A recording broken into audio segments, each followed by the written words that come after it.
Fake children need to be brought out into the open. Meghan and the palace cannot continue to ignore this serious problem. We've talked about it over and over again, and Meghan calls it bullying, but I'll say it again. It's not bullying. These are my real concerns, and they should be your concerns as well.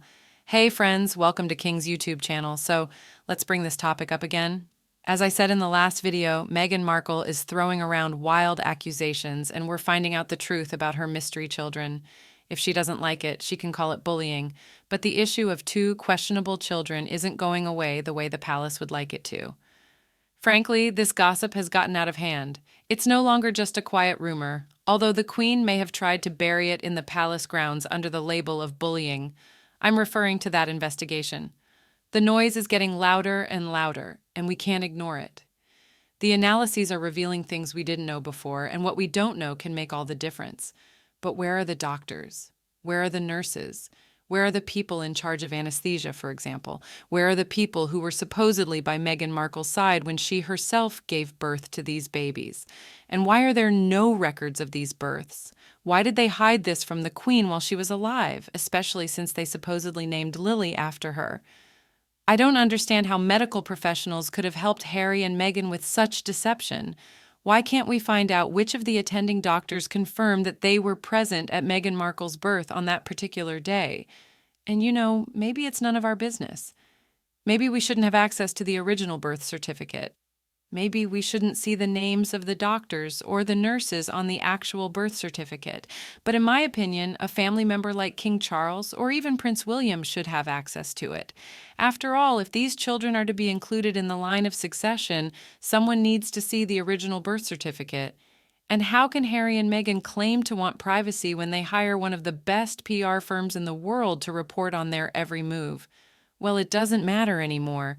King Charles should have access to the birth certificate, and he should be able to see the names of the treating doctors and ask them questions, and if they're lying, they should be brought to justice. This is a serious question. Did Meghan Markle really give birth to these babies or not? The British public deserves to know that. There should be a DNA test to confirm if these children really belong in the line of succession or not. It is unfair that the British people have to pay taxes to support these children when their legitimacy is unclear. This whole situation is absurd. Whereas before I had no suspicions, Meghan's behavior seemed very strange to me. She was constantly cradling her almost flat belly in public. Now, however, it seems more obvious that Meghan Markle was trying to hide it from prying eyes. Archie's entire pregnancy and birth seemed like a joke. It's incredibly serious. But the royal family continues to treat the public like fools. And I know it's hard, but that's what everyone thinks. Or worse, some want Meghan to be held accountable for her actions and the accusations she makes against others when she herself is guilty of the same things. Justice must be served. This is the royal family we're talking about. The offenses are numerous. Harry and Meghan also blame the pandemic for most of their failures, which only compounds the lack of support they now face. But in hindsight, I think it played a role in their lack of support now. You have to consider the statistics and the fact that the palace was scrutinizing their unacceptable behavior, excessive spending, abuse of staff, and attempting to deceive the public by telling them that Archie was born from Meghan's body. When they left, they were still supported by the media and many sections of the population, especially ethnic ones, who might have felt more included by having a bipolar member of the royal family. However, I find it hard to understand these sentiments given that the royal family does not emphasize race at all. So, in my opinion, these feelings were somewhat unnecessary. But most ordinary people have some form of insecurity that keeps us from being too arrogant. So I can understand that point of view. And if Meghan really was the kind, compassionate, sincere person she claimed to be, then people would genuinely admire her. Some of us sensed something was wrong before the engagement was even announced. Some of us were skeptical about that pure white veil in May 2018. So I guess COVID brought us together to think it through. If you type, "Is Meghan Markle a good person?" into Google, you'll find some pretty funny answers. Among them were responses from psychologists who confirmed my suspicions by analyzing Meghan's behavior in detail in line with what we'd been talking about, that she's a narcissist. It usually takes about 10 years to expose celebrity fraudsters, and even longer if they marry members of the royal family. But often the truth doesn't become generally recognized until generations after their death, thanks to the cult-like following that millions of people engage in on social media. After all, people can share their beliefs behind fake profiles. This has really accelerated the process between idolatry and facing reality about public figures. And the ethnic minority I mentioned earlier seems to have turned into a majority, judging by today's statistics. Despite Meghan Markle's attempts to garner support from this community, her fake orange tan isn't fooling anyone. Most people see right through her, and her support pales in comparison to the multicultural support of King Charles, Queen Camilla, the families of Wales and Edinburgh. Meghan does herself no favors by constantly turning up at events where she is not welcome or wanted.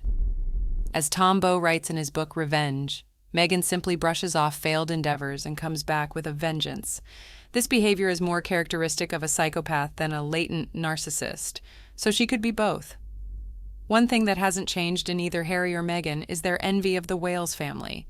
Harry distributes pictures of the 3 Wales children for his own media publicity, while claiming that the activities of his own children are classified information. When an interviewer asks what's wrong with him, it's a perfectly reasonable question. And we all know that Meghan is trying to present herself as a biracial version of Princess Catherine. Her jealousy of Catherine is disturbing and highly irrational. Why is she so fixated on comparing herself to Catherine? And she doesn't look healthy. I mean, she seems to have taken too much OIC, or if she's not taking OIC, there's something seriously wrong with her. She looks emaciated. There seems to be no fat or muscle left on her body. The end result is far from impressive. The problem with further weight loss is that when a woman's body fat drops below 20%, she starts breaking down lean muscle for energy, leading to ketoacidosis. In the long run, this leads to grim consequences, usually kidney or heart failure. So Meghan may soon find herself hosting her own healthy lifestyle podcast from the dialysis unit. Harry and Meghan blame everyone and everything but themselves for their troubles. Meghan is so fixated on conquering the world and going viral that she has completely lost touch with reality. I wish Harry and Meghan would come to their senses or just disappear forever, find a place to hide, and find the privacy they crave. It's high time the royal family took a break from these two. As for me, I find their constant drama and desire for attention tiresome. It's like they thrive on controversy. If you agree or have other thoughts, feel free to share them in the comments below. If you enjoyed this video, feel free to give it a like and share it with others who may also appreciate it. Thanks for watching. Goodbye, and see you tomorrow.